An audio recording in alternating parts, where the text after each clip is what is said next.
आज का वचन, वो आयतें आप उसे लिखेंगे। लेवी व्यवस्था 8, उसकी 10 से 12 आयत। लेवी व्यवस्था 10, उसकी 1 से 10 आयत। मैं फिर से बोलूंगा, लेवी व्यवस्था 8, उसकी 10 से 12 आयत। लेवी व्यवस्था 10, उसकी 1 से 10 आयत। हमें पहले यह देखना होगा कि परमेश्वर ने आपको एक मकसद के तहत बुलाया है।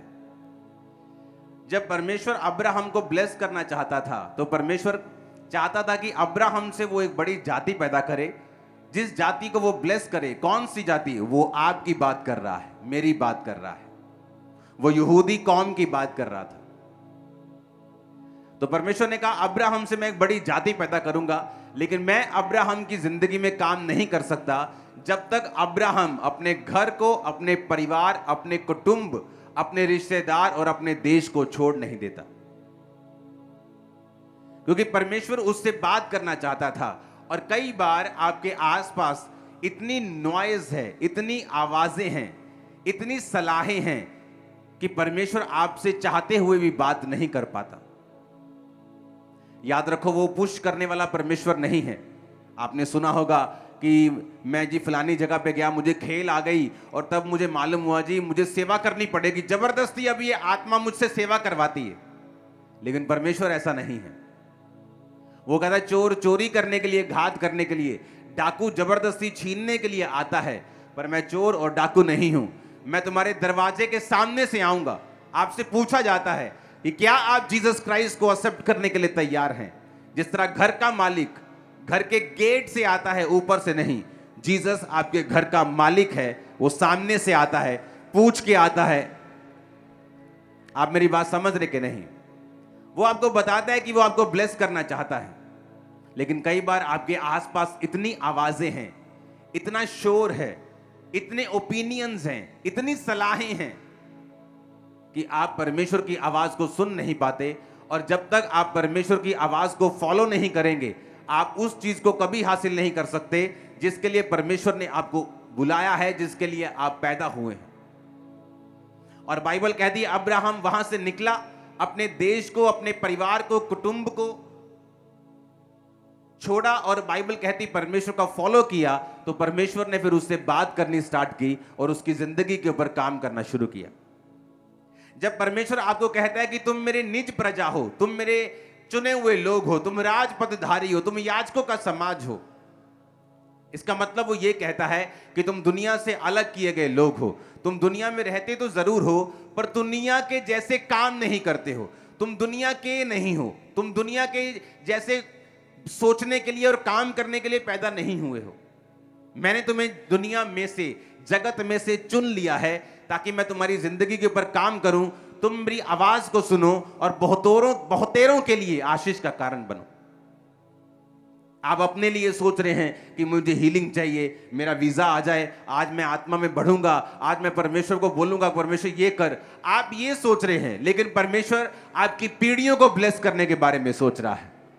वो आपकी जनरेशंस को देख रहा है, जो आपके अंदर से निकलेंगे, वो आपकी जनरेशंस को देख रहा है। और वो ये देख रहा है कि जब आप उसकी आवाज को सुनेंगे, आप ग्रेट जनरेशन कहलाएंगे, एक चुना हुआ रेली वंश कहलाएंगे, आशीषित लोग कहलाएंगे। आपके जैसे आशीषित आपके पूरे रिश्तेदारों में कहीं नहीं होंगे अगर आपने जीसस क्राइस्ट की आवाज को फॉलो किया तो। लेकिन बात यह है, सिर्फ क्रिश्चियन घर में पैदा होना ही जरूरी नहीं है। क्रिश्चियन घर में पैदा होने के बाद इसलिए आप पूछते हैं पर लोगों को कि क्या आपने जीसस क्राइस्ट को अपना पर्सनल सेवियर ग्रहण किया? बोलते मैं तो क्रिश्चियन हूं। No no no no no, आप क्रिश्चियन घर में पैदा हुए हैं। आप अपनी मर्जी से पैदा नहीं हुए, आप पैदा हो गए हैं। लेकिन क्या आपने यीशु मसीह को अपना उद्धारकर्ता ग्रहण किया है या नहीं किया है? क्या आपने बपतिस्मा लिया है या नहीं लिया है? क्या आप प्रेयर करते हैं कि नहीं करते हैं? क्योंकि अगर आपने जीसस क्राइस्ट को अपने जीवन में ग्रहण किया है तो फिर वो आपके लाइफ में काम करना स्टार्ट करता है, वो आपको गाइड करना स्टार्ट करता है। फिर आप उस लाइन में चले जाते हैं जहां आपको सिर्फ सक्सेस मिलेगी, आशीष मिलेगी। हालेलुया।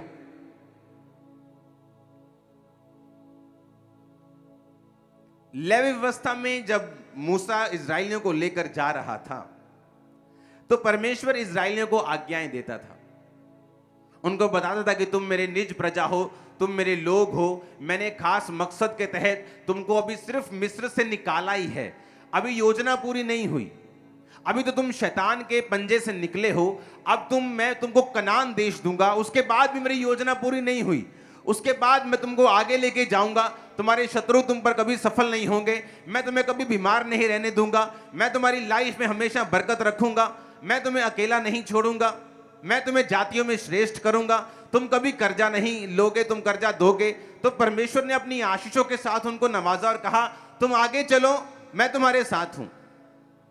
और फिर तुम्हारे अंदर से यीशु मसीह का वंश, यीशु मसीह पैदा होंगे, और फिर यीशु मसीह के पैदा होने के बाद हजारों और करोड़ों लोग जो आज जीसस क्राइस्ट को फॉलो करते हैं वो बचाए जाएंगे। ये परमेश्वर की प्लानिंग थी, ये परमेश्वर की योजना थी। परमेश्वर ने कहा मैंने एक बड़े मकसद के तहत तुमको चुन लिया है, इसलिए नहीं चुना कि तुम बहुत थे, इसलिए चुना कि तुम थोड़े थे, तुम बंधन में थे, मैं तुम्हें चुना, और मैंने इसलिए तुमको चुना है कि अब मैं तुम्हारे जीवन में अपनी महिमा प्रकट करूं और तुम्हारे द्वारा लोगों को बताऊं कि जीवित परमेश्वर की ओर कैसे मुड़ना है और क्यों मुड़ना है। और वही मकसद आपकी लाइफ में है। कुरिन्थिया में लिखा पौलुस कहता है कि ध्यान से देखो कौन चुने गए, ना तो अमीर चुने गए। परमेश्वर ने कहा मैंने जगत के निर्बलों को, कमजोरों को, तुच्छों को, गरीबों को, जो व्यर्थ थे उनको चुन लिया, ताकि जो अपने आप को अमीर, सामर्थी, ऊंचा समझते हैं उनको शर्मिंदा करूं। ये परमेश्वर का मकसद है आपकी लाइफ में कि वो आपकी लाइफ को इतनी बरकत देगा, इतना ऊंचा करेगा कि लोग सोचेंगे कि आपने कुछ गलत काम किया होगा, इतना बरकत कैसे आ सकती है। या तो आपकी गवाही को झूठा समझेंगे कि ये नहीं, ये झूठ बोल रहा है, ऐसे कैसे हो सकता है, मेरे सामने तो ये ऐसे संघर्ष कर रहा था, अब ये इतना कैसे बढ़ सकता है। वो इस लेवल के साथ आपको बढ़ाना चाहता है और ब्लेस करना चाहता है। अब वो योजना पकड़ने के लिए, उस लेवल की ब्लेसिंग को हासिल करने के लिए परमेश्वर ने हमें इंस्ट्रक्शंस दी हैं। वचन में अपनी पसंद नापसंद को बताया है कि जब हम परमेश्वर की पसंद को फॉलो करेंगे, परमेश्वर के वचन को फॉलो करेंगे, ऑटोमेटिकली परमेश्वर की सारी योजनाएं हमारी जिंदगी में पूरी होनी शुरू होंगी। आमीन। लेवी व्यवस्था 10 उसकी 1 से 10 आयत में लिखा, तब नादाब और अबीहू नामक हारून के 2 पुत्रों ने अपना धूप दान लिया और उसमें आग भरी और उसमें धूप डालकर उस ऊपरी आग को जिसकी आज्ञा यहोवा ने नहीं दी थी यहोवा के सम्मुख अर्पित किया, यानी भेंट कर दी। तब यहोवा के सम्मुख से आग निकली और उन दोनों को भस्म कर दिया और वे यहोवा के सामने मर गए। मूसा ने हारून से कहा, यह वही बात है जिसे यहोवा ने कहा था कि जो कोई मेरे समीप आए अवश्य है कि मुझे पवित्र जाने और सारी जनता के सामने मेरी महिमा करे। और हारून चुप रहा। ऊंची आवाज से बोलो आमीन।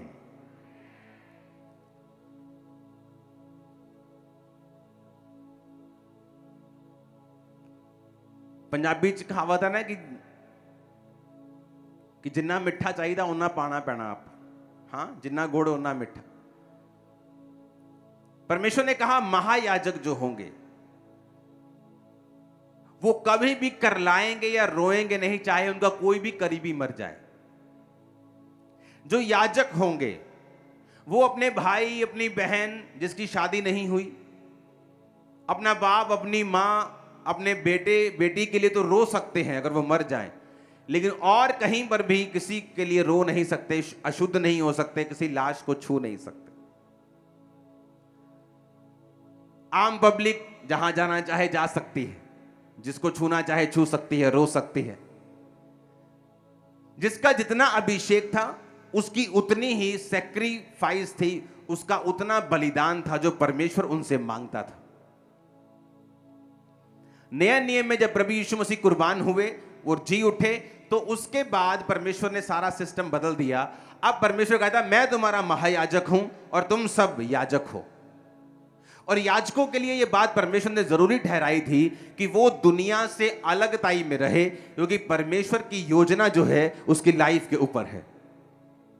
क्योंकि याजकों के लिए परमेश्वर की योजना थी, मैं तुम्हें उत्तम दाख दूंगा, उत्तम तेल दूंगा, उत्तम परिवार दूंगा, उत्तम सब कुछ तुम्हारा उत्तम होगा। ये मेरी तुम्हारे लिए ब्लेसिंग होगी क्योंकि तुम मेरे सेवक हो। नए नियम में जीसस क्राइस्ट के जी उठने के बाद जो कोई आज प्रभु यीशु मसीह को मानता है, वचन के मुताबिक वो राजा भी है और याजक भी है। अब हम याजकों के पास नहीं जाते, आप मेरे पास नहीं आते हो पाप माफ करवाने के लिए। मैं आपको बोलता हूं यहीं से बोलो कि हे जीसस क्राइस्ट प्रभु जी, मेरे पापों को माफ कर, अपने लहू से धो, तो आपके पाप शुद्ध हो जाते हैं। क्योंकि जीसस क्राइस्ट मेरा और आपका महायाजक है और हम सब याजक हैं। तो याजकों के लिए परमेश्वर ने एक योजना बनाई थी कि याजकों को मैं ब्लेस करूंगा, याजकों को सबसे उत्तम दूंगा, लोगों से उत्तम दूंगा। अगर लोग बेस्ट ले रहे हैं, उत्तम ले रहे हैं, तो 10 उत्तम लेकर उन उत्तमों में उत्तम, बेस्ट ऑफ बेस्ट जो होगा वो मैं याजकों को दूंगा। ये परमेश्वर के मन में फोटो थी, कल्पना थी, योजना थी याजकों के लिए जो उसके नाम की सेवा को करते थे। अब जब परमेश्वर आपको याजक कहता है तो वो ये भी एक्सपेक्ट करता है कि याजक जो थे वो दुनिया से अलग रहते थे, वो लोगों में घुलते और मिलते नहीं थे। जिस तरह वचन कहता है, मसीह का बलियाल के साथ क्या लगाव, अंधेरे का ज्योति के साथ क्या मेल, अविश्वासी के साथ हमारा क्या मेल। पौलुस कहता है, मैं ये नहीं कहता कि तुम शराबी से बात ना करो, तुम पापी से बात ना करो, तुम उसके साथ वचन शेयर ना करो। नहीं तो अगर हम किसी के साथ संगति नहीं कर सकते ऐसे लोगों के साथ, तो फिर तो जगत से हमें निकल जाना पड़ता, क्योंकि हर जगह शराबी और पापी और नशेड़ी और व्यभिचारी आपको मिल जाएंगे। लेकिन पौलुस कहता तुम इनके साथ संगति ना करो, इनके साथ यारियां ना बांधो, इनके साथ दोस्तियां ना करो, इनको वचन दो, वचन देकर इनसे फिर अलग हो जाओ। परमेश्वर ने कहा अब्राहम को, मैं तुम्हारे वंश को समुद्र के रेत की तरह बनाऊंगा। समुद्र की रेत, अगर आप रेत से बर्तन को मांजते हैं तो रेत कभी गंदी नहीं होती, लेकिन बर्तन को शुद्ध कर देती है। उसी तरह परमेश्वर ने कहा तुम रेत हो, तुम अशुद्ध होने के लिए नहीं बुलाए गए हो, तुम लोगों को शुद्ध करोगे लेकिन खुद अशुद्ध नहीं होंगे, तुम खुद उनके बीच में नहीं जाओगे। क्योंकि अगर तुम्हें याजकों वाली बरकतें चाहिए तो तुम्हें याजकों के जैसी अलगताई और पवित्रताई को भी अपनाना पड़ेगा। आमीन। अब यहां पर परमेश्वर ने कहा कि जब हारून के जो पहले बड़े बेटे जब परमेश्वर की सेवा में लग गए तो उन्होंने वो नहीं किया जो वचन में और परमेश्वर की इंस्ट्रक्शन में लिखा था। उन्होंने अलग तरह से अग्नि ली और परमेश्वर के सामने अर्पित की और परमेश्वर की आग से वो मर गए। और परमेश्वर ने कहा जो कोई मेरे पास आता है वो मुझे पवित्र जाने।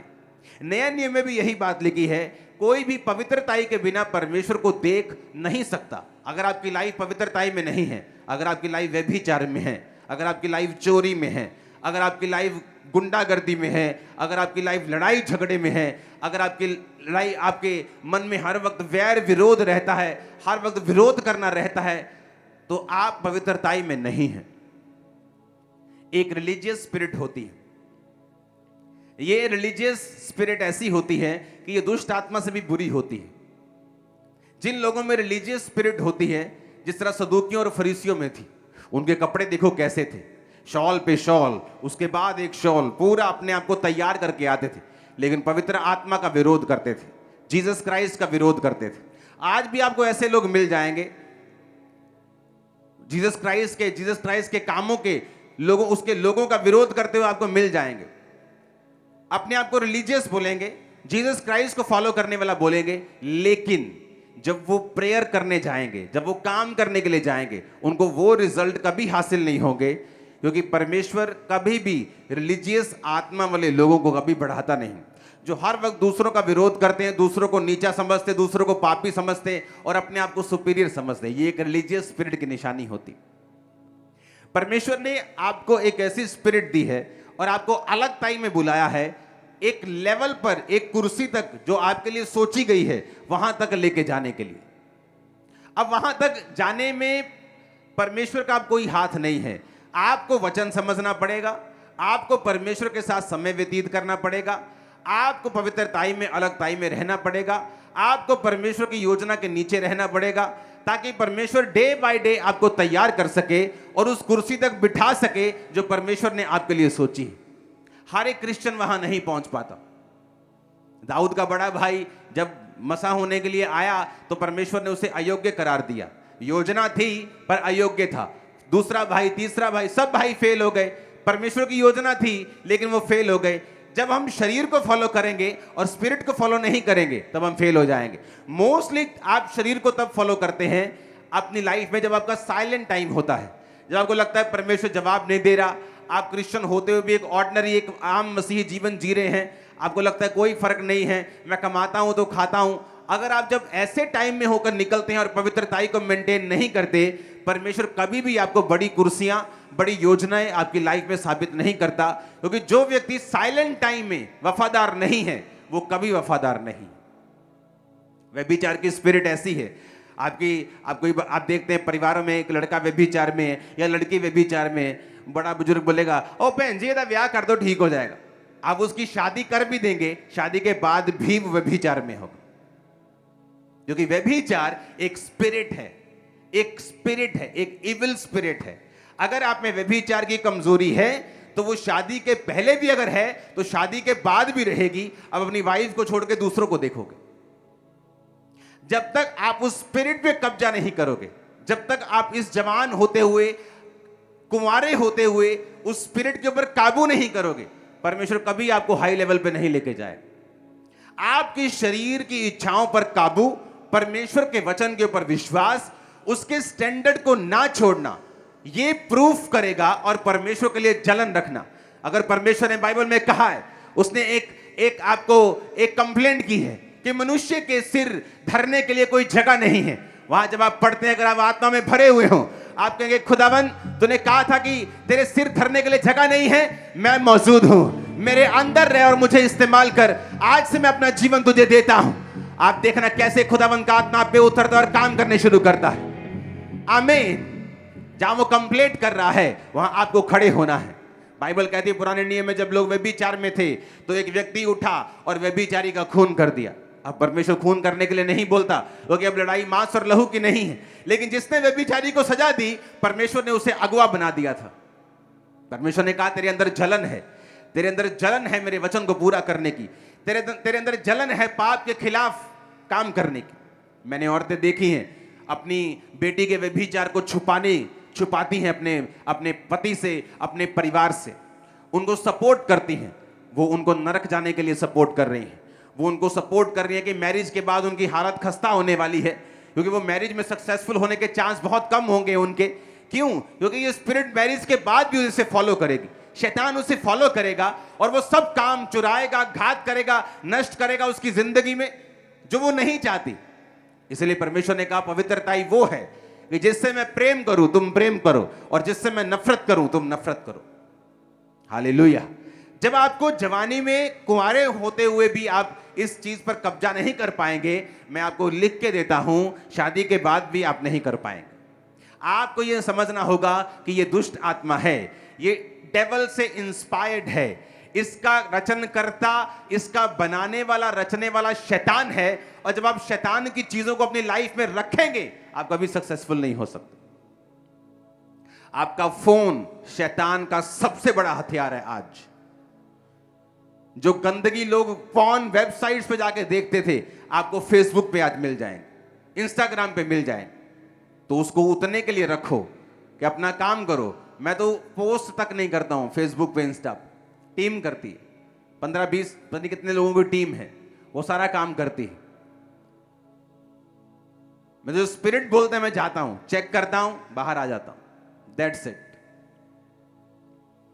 क्योंकि अगर आपने ये बात नहीं समझी, यहोवा ने कहा, फिर से पढ़ेंगे उस आयत को,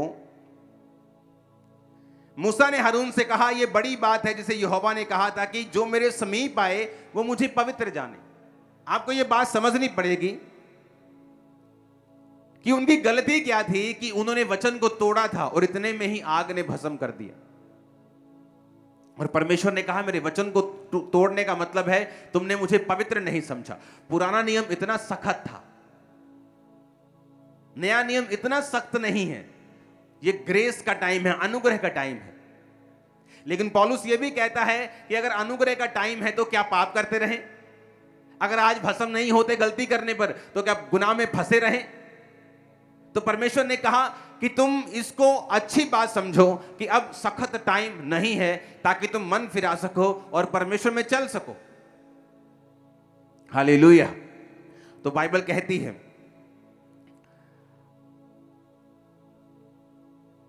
लेवी व्यवस्था 8 उसकी 10 से 12, तब मूसा ने अभिषेक का तेल लेकर निवास का और जो कुछ उसमें था और उन सब का भी अभिषेक कर कर उन्हें पवित्र किया। आज जब मैं अपने ऑफिस में था तो परमेश्वर ने कहा आप सबको अनॉइंटिंग ऑयल देना है। जब मैं प्रेयर में आपको लीड करूंगा और आप इस अनॉइंटिंग ऑयल को अपनी बॉडी पर लगाएंगे, अपने घर पे लगाएंगे, अपनी गाड़ियों के ऊपर, दुकानों के ऊपर, कैरियर के ऊपर, जहां जॉब करते हैं उस जगह के ऊपर, अपने बच्चों के ऊपर, सब जगह के ऊपर, अपनी चीजों के ऊपर, और आप परमेश्वर को बोलेंगे परमेश्वर हम अलग हैं, हम पवित्र हैं, हम अलग किए हुए लोग हैं, तेरा अभिषेक हमारे ऊपर है, आज से हम तुझे पवित्र जानेंगे और अपने आप को आप डेडिकेट करेंगे, अपने आप को समर्पित करेंगे परमेश्वर की सेवा के लिए। कितने मेरी बात को समझ रहे हैं? आज जो आपको तेल दिया है, बाइबल कहती है परमेश्वर ने मूसा से कहा था कि तेल लेकर जिनको अलग करना है उन पर तेल लगा और उनका अभिषेक कर, फिर वो मेरी सेवा के लिए अलग हो जाएंगे। जब आप ऑयल के साथ अपने लिए प्रेयर करेंगे, आप खुदाबंद को बोलेंगे परमेश्वर मैं तेरी सेवा के लिए आज अलग हूं। मेरे बच्चे, मेरा फाइनेंस, मेरा कैरियर, मेरी जॉब, मेरी फैमिली, मेरी चीजें, मेरा सब पोजीशंस, मेरी सारी जो चीजें मेरे पास है वो सब आज से तेरी सेवा के लिए अलग हैं। और परमेश्वर का वायदा क्या है? जब आप अपने आप को, अपने परिवार को, अपने फाइनेंस को प्रभु के लिए पवित्र करके अलग कर देंगे, मैं आपको बता रहा हूं, शैतान पीट पीट के मर जाएगा, आप पे अटैक नहीं कर पाएगा। मैं आपको बता रहा हूं। कौन लोग हैं जो शैतान के विक्टिम हैं, जो अलग नहीं है? कौन लोग हैं जो शैतान के अटैक के नीचे हैं, जो अब तक सेवकाइयों के लिए अलग नहीं है, जो खुदा के कामों के लिए अलग नहीं है? शैतान गया परमेश्वर के दूतों के बीच, परमेश्वर ने कहा कहां से आया है? उसने कहा पृथ्वी पर घूमते घामते और डोलते डालते आया हूं। परमेश्वर ने कहा तूने मेरे दास अय्यूब को देखा है कि उसके जैसा डर मानने वाला, बुराई से दूर रहने वाला, खरा मनुष्य धरती पर और कोई नहीं है। उसने कहा क्या वो तेरा डर बिना लाभ के मानता है? तूने जो उसके आसपास बाड़ा बांध रखा है। और अगर आप अय्यूब की लाइफ को पढ़ेंगे तो आप नोटिस करेंगे कि वो एक याजक की तरह काम करता था। और आप नोटिस करेंगे अय्यूब जिस जमाने में था उस जमाने में कोई भी याजक नहीं होते थे। अगर होते तो कभी ना ऐसा होता कि अय्यूब अपने बच्चों के लिए खुद सब बलियों को देता और उनके पापों के लिए बलियां चढ़ा रहा होता। वो याजकों के पास जाता क्योंकि वो परमेश्वर यहोवा को मानने वाला था, तो हुक्म तोड़ने वाला नहीं था। तो वो मानने वाला था, लेकिन उस समय याजक मौजूद नहीं थे, वो याजकों से भी पहले के समय का था। तो बाइबल कहती है अपने बच्चों के अपराधों के लिए वो परमेश्वर के सामने खुद बलि को देता था। वो अय्यूब जो परमेश्वर के वचनों को मानता था और परमेश्वर की सेवकाई के लिए अलग था। किस तरह से मालूम होता है? सिर्फ अपने बच्चों के लिए वो बलियां नहीं देता था। बाइबल कहती है उसने कहा कि विधवा मेरे कारण आनंद के मारे गाती है, यानी विधवाओं को सपोर्ट करता था।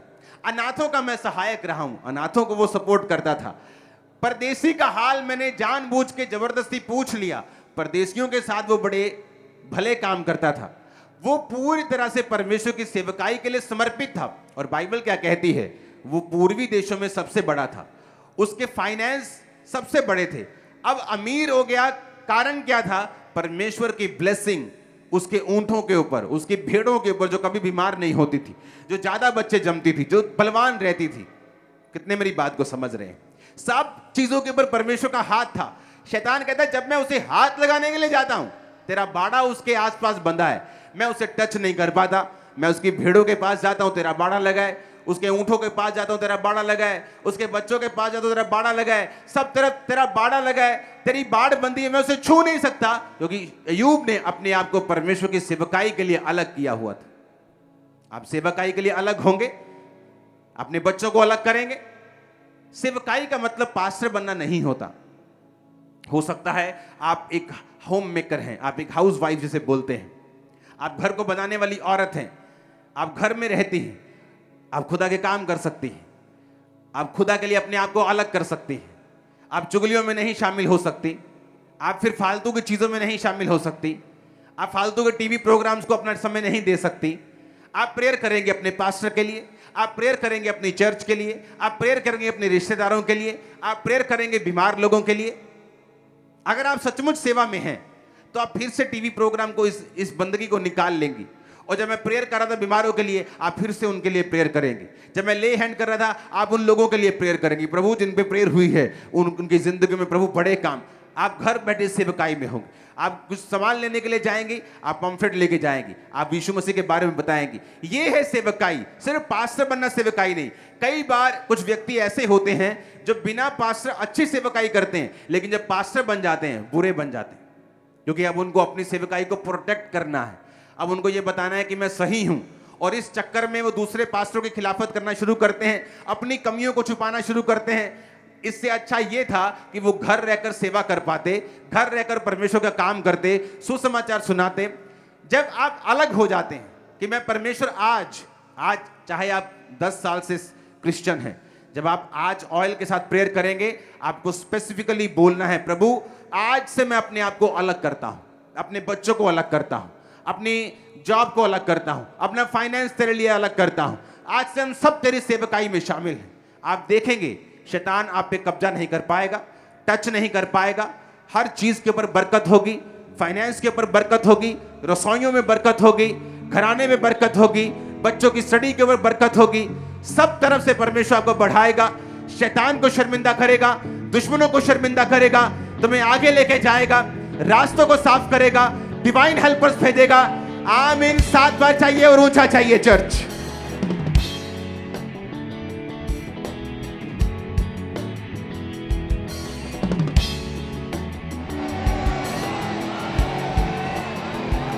Hallelujah, hallelujah. आप मेरी बात को समझ रहे कि नहीं? शैतान उन लोगों के ऊपर आज अटैक कर रहा है जो अलग नहीं है। परमेश्वर ने मूसा को वो कहा, अभिषेक का तेल लेकर निवास कर, जो कुछ उसमें और उनका सबका अभिषेक कर उन्हें पवित्र किया। हालेलुया।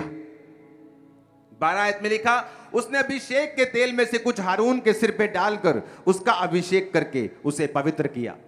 तेल का मतलब है, जब आप अनॉइंटिंग ऑयल को यूज करते हैं, आप ये अंगीकार कर रहे हैं कि मैं अपने आप को परमेश्वर के लिए अलग कर रहा हूं। मेरा कोई लेना देना नहीं है संसार से, ये संसार के रीति रिवाजों से, इनकी चीजों से मेरा कोई काम नहीं है। मैं एक अलग टाइम में बुलाया गया हूं। आप 10 लोग देखो जो आम जिंदगी जीते हैं, और एक ऐसा व्यक्ति जिसको ओलंपिक के लिए तैयारी करनी है।